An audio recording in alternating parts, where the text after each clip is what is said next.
High good morning साथीहरू। आज चाहिँ म बेबीलाई नजिकैको पार्कमा घुमाउन लाँदैछु। उनलाई चाहिँ ढोका खोल्ने बित्तिकै यति हतार हुँदैन, मस्त दङ्ग परेर छिटो ढोका खोल्दै छिन्। कुदिसकिन् म भन्दा पहिला छिटो चिच्याएर केही छैन पुरै घरमा हल्ला गरेर अनि मैले चाहिँ टक्क बाहिर लगेँ, स्ट्रोलरमा हालेर टक्क लिएर हिँडेँ। 9:46 भइसकेछ। बाहिरको मौसम पनि क्या चिसो क्या फ्रेस, तल हावा आइरहेको थियो, क्या आनन्द भयो। टक्क यताउता हेर्दै हिँडिरहेको थिएँ नि, बेला बेलामा बाई भनिदिएको, मलाई मतलबै नगरिकन उता बाहिर हेरिदिने। त्यहाँ टन्नै चरा रहेछन् अनि चराहरू देखाउन लगेको, अनि खुसी हुँदै हेर्दै छिन्। अनि मैले चाहिँ उसलाई चाहिँ अन्डा पनि बनाएर लगेको थिएँ क्या, खुवाउँछु बाटोमा पार्कमा गएर भनेर। अनि बेला बेला खुवाउँदै पनि थिएँ, अनि खुसी हुँदै हेर्दै थिइन्। कुरा गर्दा ठ्याक्कै पार्कमा आइपुगिसकेछौँ। पार्क पनि नजिकै थियो, खासै ठुलो पनि छैन, यही कम्युनिटी पार्क हो। अनि बेबीलाई बाई भनेको बस्दै नगरी दङ्ग परेर हेरेको छैन। अनि ठ्याक्कै हामीहरू पनि पार्कभित्र छिर्यौँ। स्ट्रोलर कुदाउने कस्तो गाह्रो भइरहेको थियो क्या मलाई चाहिँ, चालेर यताउता गर्नलाई।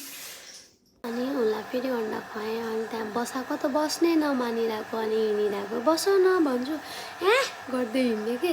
अनि यस्तो बाटोमा फोटो खिचेको थिएँ, ट्याक्क त्यो पनि यस्तो देखाइदिइहालेँ। अनि बेबी त दौडिँदै पुगिन् चिप्लेटी भएको ठाउँमा। उसलाई चाहिँ एकदमै धेरै मनपर्छ कि चिप्लेटी। हो पहिला त डराउँथ्यो, अहिले त आफै चढ्ने कि, आफै चढेर उता स्टेरिङ त्यो घुमाएर खुसी भएर होइन। मैले कुकु भनेको, अनि कुकु भन्दै आउँदै छिन्, कस्तो रमाइलो हुने कि। अनि अन्डा चाहिँ ननिलेको कि, खेलेरै बसिरहेको भुलेर। अनि चिप्लेटी खेल्न आऊ न भनेको, दौडेर आएर आफै सरेर झरिन्। क्या मजा। अनि त्यहाँ पार्कमा भएको जति खेल्ने कुराहरू उसले सबै खेलिन्। अनि फेरि म त चिप्लेटी नै खेल्छु भनेर फेरि चिप्लेटीतिर गइन्। अनि फेरि यता हिँडेको देख्दा रमाइलो लाग्छ, तर धान्न चाहिँ गाह्रै हुने कि साथीहरू।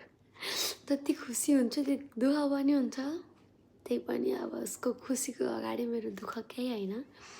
अनि ऊ चाहिँ पिङ खेलाउन लगाएको, मैले यस्तो खुसी भएन, हुइया भनेको हैया गरेर क्या खुसी हुँदै खेल्दै थिएँ। अनि मैले छोड्ने बित्तिकै फेरि दौडेर उहाँ कुनातिर कता पुगिहालेँ। ठक्क साथीहरू पार्क पनि देखाइदिइहालेँ। खासै ठुलो चाहिँ छैन, तर फ्रेस, कस्तो रमाइलो। बिरालोहरू आउँछ बिहान बेला बेलामा।